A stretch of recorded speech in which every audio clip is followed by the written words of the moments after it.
पुरी जिला Kakatpur block Jaleswarpada panchayat तरतठारे BJD कर्मी सम्मिलनी और मिश्रण पर्व अनुष्ठित हो जाइछि।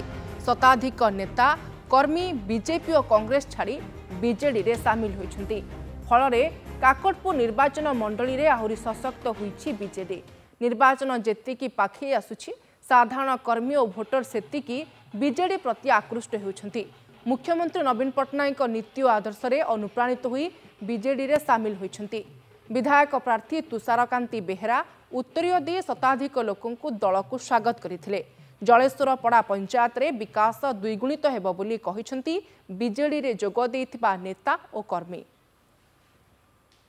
बड़ कथा है आम प्रिय मुख्यमंत्री माननीय श्री नवीन पट्टनायक नेतृत्व में जहाँ जनकल्याणकारी कार्यक्रम चली सारा ओडिशार जो रूपांतरण पर्व चली काकटपुर निर्वाचन मंडली और जलेश्वरपड़ा पंचायत में रास्ताघाट आरंभ करके 5T स्कूल रूपांतरण और समस्त कथा पानी जल जोगाण सबुति जलेश्वरपड़ा पंचायत सामिल होती।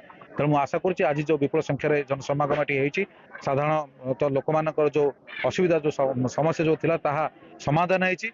आज जो भाई मैंने कांग्रेस और बीजेपी दल आसी आम दल जोग देते दल को स्वागत कर। आज बहुत खुशी लगिला मिश्रण पर्व में जोग देथिबारु माननीय मंत्री जो जनहितकर कार्य कल्याण योजना कार्य अच्छी से कार्य मु निजक बेसी अनुभव कली खुशी हेली नहीं। बिजु परिवार व्यतीत बिजु जनता दल व्यतीत आशा कौन दल ना नीति आदर्श को मु मानी आज मो निज इच्छा आज बिजु जनता दल जोग देली। 24 वर्ष जो टाइप चली सो मोर तो चली ये तो नुआ कथा नुआ 2024 मसीह गोटे एमती सृष्टि है बिजु जनता दल ये काकटपुर निर्वाचन मंडली एमती है कि आमर जे गोटे स्वच्छ विधायक तथा मंत्री आम पाइचु नवीन पट्टनायक आम पाइचु स्वच्छ शासन वाला तल स्तर ही कर्मी आम पंचायत काम अच्छी से नारा आम आगे चलते।